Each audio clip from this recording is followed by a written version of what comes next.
Hey, what's up guys? My name is Cameron Geiger from We Are Film, and today I'm talking about all about the iPad Pro, so let's get into it. So this is going to be a laid back and chill video, as you can probably tell, and you will tell in a second. I'm actually going to be talking all about how I use the iPad Pro for pre-production on the Rickety Man. Now, right now, we're actually going to be, kind of doing a quick little overview of everything, but we're going to be doing a way more in-depth version in our full video. We're going to be doing a huge behind the scenes, kind of like a massive, almost like behind the scenes documentary. It's going to be like a masterclass, so we're going to be actually selling that on the website in the future. So if you're interested in that, just kind of stay tuned. That's going to be coming in the future. But today I want to talk about how I use the iPad Pro in pre-production, how I've been using it, and how I've used a couple cool apps and done some really fun, interesting stuff. So I have the iPad here recording, and just to let you guys know, I'm using the iPad Pro 12.9 inch with cellular and the Apple Pencil 2. The Apple Pencil is huge. It comes in great handy, and we'll talk about that in more a minute. But using the cellular is really great because it's great on the go. It's a big screen. I can connect to cellular data, so I can sync and email and do that kind of stuff too. But being able to update these things live while on set is massive. Of course, having USB-C is easy to charge anywhere. So from a device standpoint, this thing is really handy and great for being on set. So I'm going to use a couple different programs I want to talk about first, and just kind of give you a quick overview of what I'm going to be talking about. And the first one is GoodNotes 5. And that's actually what I'm in right now. So GoodNotes is basically a note-taking app, and I use it kind of as note-taking, but also like annotating and a lot of different stuff, and even some like drawing too, which we'll talk about in a minute. Kind of the basic stuff. And it's easy because you can organize notebooks, you can organize folders with PDFs inside, and you can import images. And that's how I did storyboarding and all that kind of stuff, which we'll again talk about more in a minute. So I know I'm saying that a lot. And then the other one, which I'm going to switch over to right now, is the ShotLister app. And this thing is super handy. I've talked about it in the past, and I love this app. It's great for shot listing, of course, the film itself, but also creating a shoot schedule, which we'll talk about later. And the last one that I don't actually, no, I will open it up here. And this is PolyCam. And if I go to PolyCam, it's sideways right now, so it's a little bit annoying. But basically, it is a 3D render of, kind of a LiDAR scanning app, and it's pretty awesome. So I'll talk more about that. I won't go into the app as much as I will of how we use the app. So the first thing I used the iPad Pro for was actually breaking down the script. So you can see here on the iPad, I have the Rickety Man there, and I'm going to use the little drawing tool here so I can draw around stuff. So just like that. Okay, so let's go to red so you can see. So you can see up here I drew a bunch of the different categories for the highlighter. So things like dialogue emphasis or shot emphasis, strikeout stuff, I want to get rid of stuff, scene headers, and props. So when we go into the actual script, you can see here that we have a scene header up here. We have some props. So we have a stone wall, we have some robins and ravens, we have a letter, ancient clock, tea and leaves, charcoal sketch, and red splotches. So these are all things I know are going to be props that we're going to have to, get, or we're going to have to find or make or whatever it may be. So going through and doing all that with all the props is a great way to, just kind of figure out what props you need. And again, it's part of the script breakdown.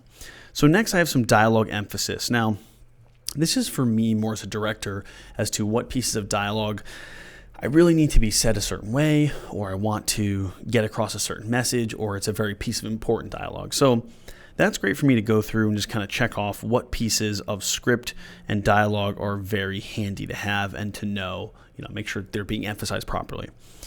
Next is some shot emphasis, so things like the tick, tick, tick, that's actually on a clock, so we're going to be pulling back from a clock. And then, of course, this goes hand in hand with the shot listing. Also the picture of the stick figure man, that's a description of a piece of paper, a drawing. So having these, it's good to know, what type of shots I might be looking for while I'm shot listing. So I can go through and say, okay, all right, we're emphasizing the ticking of the clock, so I maybe want a shot of the clock or start on the clock. And same thing with the drawing or the bodies of the sparrows. So that kind of may, it may affect how we make a shot list. So that's good to do in the script as well.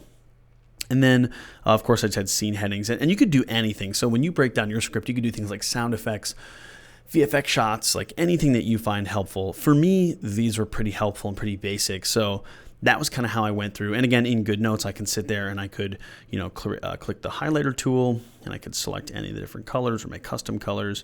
And that's all I did. And I just went through and I would, say, okay, I want to highlight, click back. I want to highlight this. I don't, but that's what I would do. Super easy, super handy. So that was kind of the script breakdown portion. And the next thing was actually shot listing. So I'd go over to the ShotLister app and I would go into, create a new project, all that kind of stuff. I'd set it up with, for instance, this one is the opener. This is in a field, external opening, the creepy opening shot. You can kind of go through things like the shoot date or the number of days, the page number, all that kind of stuff, and then start making your shots. So you can go in, create your shots, and I'm actually a pro subscriber, so you get things like the storyboard, which I'll talk about in a second. But what I would do is I would use that script breakdown. I would sit there and I would go through the entire story and basically create every shot that I was thinking in my mind as an outline. And I like doing this first because then I can think of all the shots and then transition to the actual storyboarding. So I went back to GoodNotes for this and actually imported a JPEG that I had made that looked kind of, well, if I go to the last frame here. So these are all the shot lists. You can see this little girl sitting there, and I am not an artist, as you can tell. So you can see how you don't need to be an artist. So what I would do is, the nice thing about GoodNotes is if you just swipe to the right, it'll actually make a new page with whatever you have. So this is actually a JPEG, this whole thing right here. And I just made this in Photoshop, and then I would say, okay, scene 9, shot 9A, and I would draw, maybe a little mountain. And I'll show you a cool tip in GoodNotes that I use quite a bit on this, is I would, for instance, draw like a tree, right? So there's a tree. I draw it like that, and it's not a good tree, but it's a tree. And one of the cool things is if you click the selection tool, you can select that tree. And let's say I didn't, I wanted to make more of them. I could copy, click copy here. I could then click paste, and I can actually make this bigger or smaller. So what I could do is I could make a ton of these, and I could pretty much put them anywhere I wanted. Paste, let's make it a little bit bigger, right? So do something like that. And then what I could do is I could take a bunch of these, and I could copy and paste that whole thing. So copy, again, paste. And again, it takes the bottom line, but whatever, it doesn't matter. Paste again. And you can see pretty quickly I could have a little forest going on here. So that's kind of the cool thing about GoodNotes and using GoodNotes, if I can do another one here, is, for someone like me who's not an artist, I could easily manipulate the images like that. To give you another example, let's just get rid of all of this. So let's delete all that. So we'll say scene 9, scene 9B. Another thing I could do is actually move an element. So let's say I had an over-the-shoulder shot, right? So I use this and I make a kind of a shoulder shape here, right? It's an awful version, but let's say it's over the shoulder. Let's say I draw a person. It's just a stick figure, right? So I draw this little person and they're looking at them, right? And this is the ground they're standing on. And let's say I'm like, you know what? I don't like the perspective. I want to change the perspective. I can actually go in. I can select this and I can resize it. So I can say, you know what? All right, now it's going to resize the ground too, so it's not connected. But all right, what I would do is probably do this. I'd break it. Fix that right there. Then I would grab this and say, okay, let's resize it. So I can make this bigger. So now this person's closer to me. And same thing with this person. I could actually make, you know what? I actually want this to be bigger or even smaller. Let's say smaller. Way smaller. They're actually way further away. Take this, finish off that line, and boom, there we go. Again, I'm not an artist. This is not the proper way to do a lot of these things. And obviously you could get way more intense with it, or you could do super basic ones like I'm doing. And the great part is that, again, you can do a lot of different stuff, but the great part is, in Finale is you can sit here and select all these different pages and you can export them. So I can export them as an image and then import them into ShotLister. Now, I'm not going to do that because that doesn't look good, but I could easily have done that with a bunch of these shots. So I could select this one, export it to an image, and then bring it back into ShotLister, which is what I did. You can see there's that storyboard opening shot. So it's a great way to break down your script in GoodNotes, bring it into ShotLister, create your shot list, go back to GoodNotes, make your storyboard, and then bring it back into ShotLister. So now I have a shot list with a storyboard. And the cool thing is when you're in ShotLister, you can actually create called shoot days. So shoot days can actually line up with a date.